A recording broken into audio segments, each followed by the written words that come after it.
I'll show you my Wixey digital readout today for portable planers. I put mine on a PX12, but you can mount these on just about any portable planer. When I first got into these digital readouts, I wondered how accurate they'd be, but they're just fantastic. What you'll notice as you get close to your target number, you'll see decimals, 0.765. Now, when it's a readout like that, I know I'm accurate to within 5/1000ths of an inch. It's always at least that accurate. But if we slowly wheel down to find a true fraction here, like 3/4 of an inch, when that fractional number is displayed, we know that we're accurate now to within 2/1000ths of an inch, and that's excellent. The backlit display is easy to read, and mounting just takes minutes with a couple of screws. It uses 2 AAA batteries, and I've had these in for about 10 months, still going strong.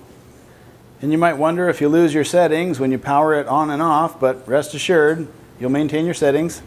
So this overall setup is working really well for me on my planer, but I know you can mount this to multiple different brands, DeWalt's, and all the common portable planers, and this bracket is really accommodating to different mounts.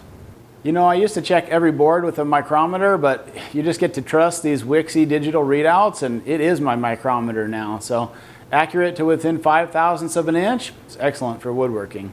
You do have to be a little bit careful though. There's 2 similar products. There's the digital readout for portable planers, is what we looked at today, but there's also a remote digital readout for larger planers. I have that one on my 20-inch planer. It works great as well, but you just have to order the right product.